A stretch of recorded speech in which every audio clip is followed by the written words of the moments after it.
Good morning, everyone. Um, Welcome to the public hearing before the IDA on the application of Fox Run at Fulton 3 LLC to the Dutchess County Industrial Agency for financial assistance. Before this public hearing was opened, I had the hearing officer mark as exhibit number 1 in evidence, a notice of public hearing in this matter. I had marked it as hearing officer's exhibit number 2 in evidence, the affidavit of publication from the Poughkeepsie Journal indicating that on March 29th, 2021, a copy of the notice of public hearing was published in the Poughkeepsie Journal. I had marked for identification as hearing officers number 3 in evidence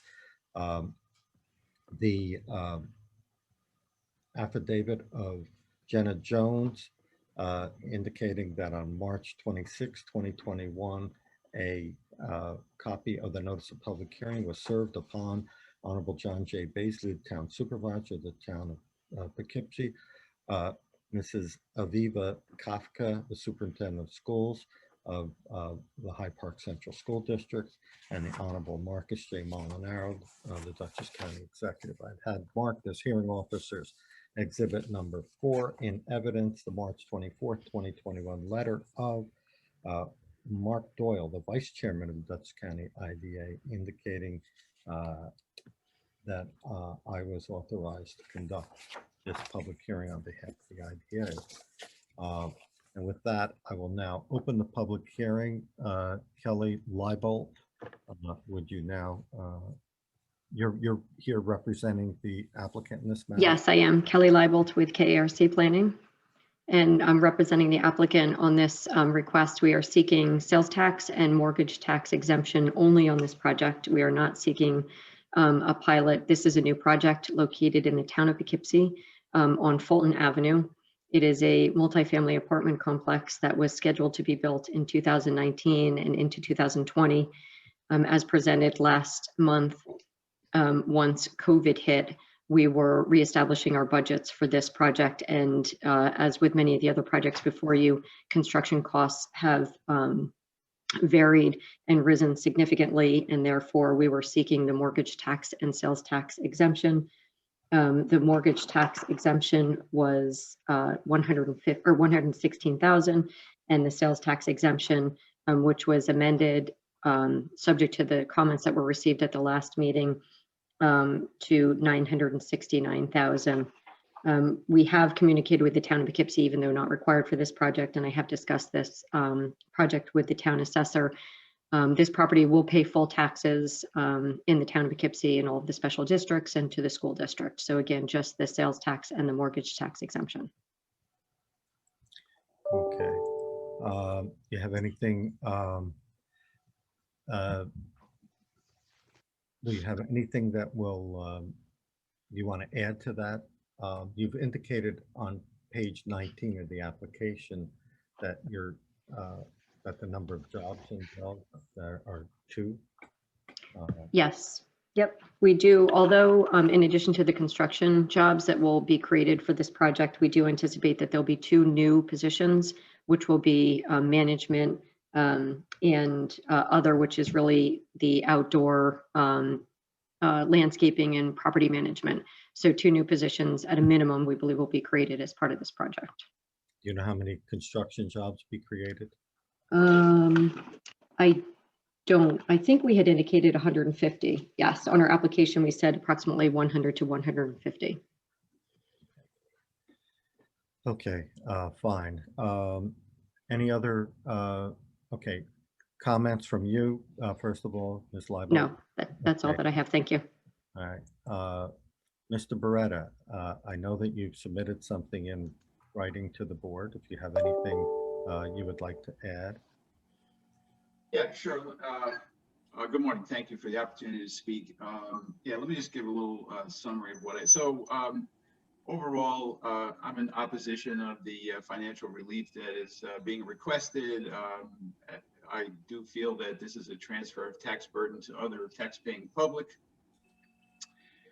Also, at the last meeting, Chairman Dean brought up that the board has become more and more uncomfortable with being able to evaluate projects, and he's suggesting that maybe the board start to look into getting third-party reviews. And the board is right at the beginning of this, and he did say that it was primarily due to housing, which this is, especially the more complex ones. So it is unclear where the board is at on that, as this project is coming through. And his comment was historical, meaning that there are other projects that have come before this one and others like it that the board has been uncomfortable with. So it is unclear how the board could just, go ahead with a final approval on this without thoroughly investigating that, especially since there are missing data elements. It came out in the last meeting when Ms. Leibold was questioned that the final rents are not known because, and I'm paraphrasing what Ms. Leibold said on the last meeting, that because of the rise in costs, construction materials costs, the cost of the project is going up, but yet the area seems to be maxing out in terms of what the market will bear in terms of rents being paid. So that is a key element, and that's a key data element in doing the analysis as to whether these kind of financial incentives should be granted. And without key data elements like that, it's unclear how those financial incentives could be granted. I'd like to also add that there's no commercial or manufacturing component to this project. And as you said, I did submit my written comments, so that completes my verbal input today. Thank you. Thank you, Mr. Beretta. Ms. Tignanelli, do you have anything to add? I see that you just submitted written comments as well. Yeah, yes, Mr. Capolino, I just sent my written comments to Ms. Lee, and I would like those included. Thank you. Yeah, and they did come to me too. So she forwarded them to me. So I do have them, and they will be made part of the record. All right, thank you. Can I go ahead? Yeah, please do. Okay, thank you. So I am opposed to the issuance of financial assistance to the Fox Run project in any form. Also, the job creation number.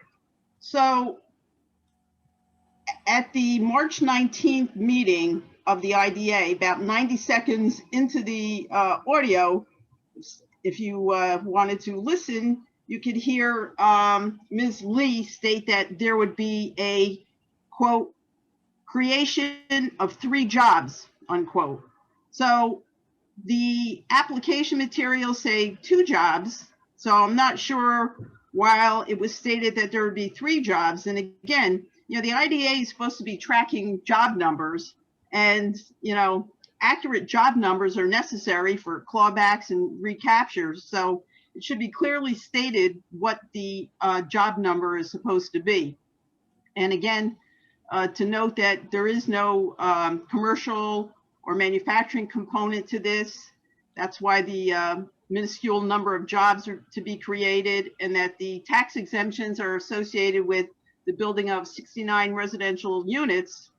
And again, the resulting tax breaks shift to the tax burden to the remaining base, and basically this serves just to increase the profits of the applicant.